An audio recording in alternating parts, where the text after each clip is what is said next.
Hello Boro fans, it's Joe from Boro Fan TV and this is the preview for the upcoming game on Tuesday the 21st of January with a 7:45pm kickoff as the Boro take on Birmingham City in the Skybet Championship at the Riverside Stadium. Now, fair to say, a little couple of days down the capital never went as planned, for the Boro. As we said, our FA Cup exited the hands of Spurs, and then this Friday just gone. A good run in the league has eventually came to an end at the hands of Fulham by 1-0. Most Boro fans would say we could have done it, with Lucas Alexander Mitrovic not being in the Fulham squad. We thought we may have a chance of picking up something at Craven Cottage this past Friday night, but we completely forgot their two wingers who can cause a threat, Ivan Cavallero and the one who eventually got the goal in the second minute, Anthony Knockaert. Put us away in a game which Fulham dominated throughout the one decent chance on, and they had a goal disallowed as well from Dennis Odoi for offside. From their goal, it was completely avoidable, if I was quite honest, because I think from what I saw, I think Fry and Coulson, after watching on the highlights, definitely played Knockaert on side, but it's one of those, a good run came to an end, which was great, but we're still 10 points clear of the bottom three in 17th place, in about 16th, 17th place, which is fair to say it's a fair position to be in so far, considering the barren run that we had over a couple of months ago. Fair to say it got us where we are. On the transfer front, obviously we've got a new goalkeeper just come in. Dejan Stojanovic has come in for £1 million from St. Gallen. He's an Austrian-born Macedonia international goalkeeper. He's 6'5", and he may be in the squad, coming up for the game on Tuesday night, because he came in to train with the squad this past weekend.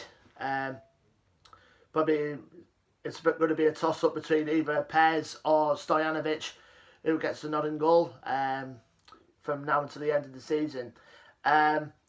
Although the bit of rumours about Dale Fry possibly been linked with Burnley. I know I've seen the Gazette in the start of the week that Boro have rejected their approach, but we still might be in a chance of bringing in someone more players in. I understand Ben Gibson could be on his way back potentially. If the only thing regarding Gibson though is his wages, whatever, because Burnley have requested to keep the current Premier League wages along that they have to pay for us to get him on loan, but will we have the funds to travel, that remains to be seen.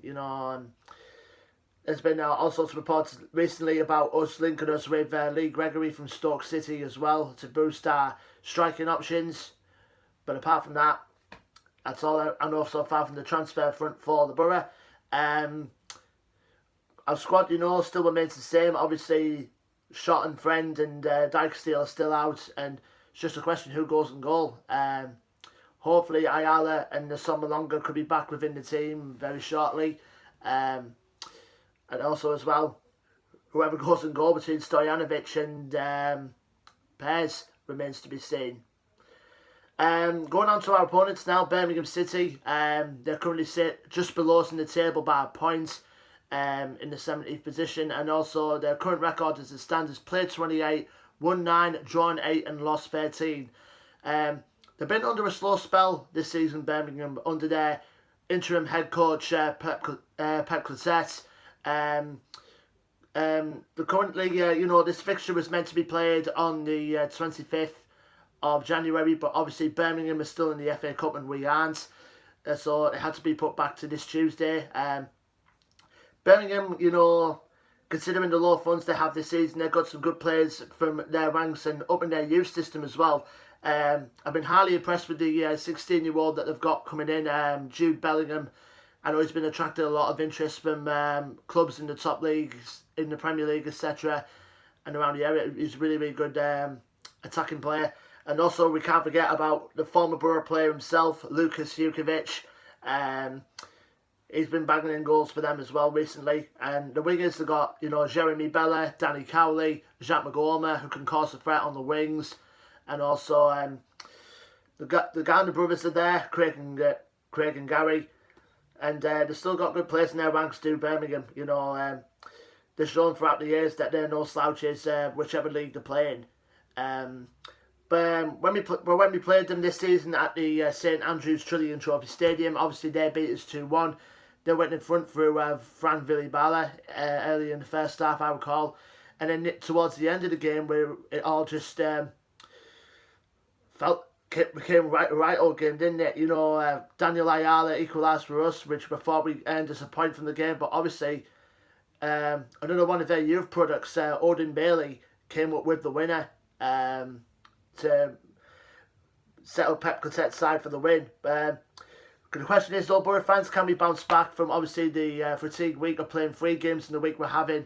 Can we bounce back and turn Riverside into a fortress again and start another good run in the league going to help us keep us in the mid-table, or maybe push as high as the playoffs even though some say it's going to be highly unlikely, but you never know in football these days, Boro fans.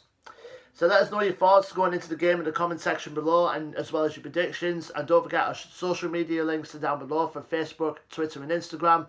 Don't forget to like, share and subscribe as well. We reached 8,000 subscribers a couple of weeks ago, and we couldn't go do it without the support of you Boro fans. And until then, Boro fans, thank you so much. I've been Joe from Boro Fan TV, and I will see you for the next preview, which will be in a fortnight's time for our home game on February the 2nd against Blackburn Rovers. Either way, see you at the Riverside, Boro fans. Take care. Up the Boro.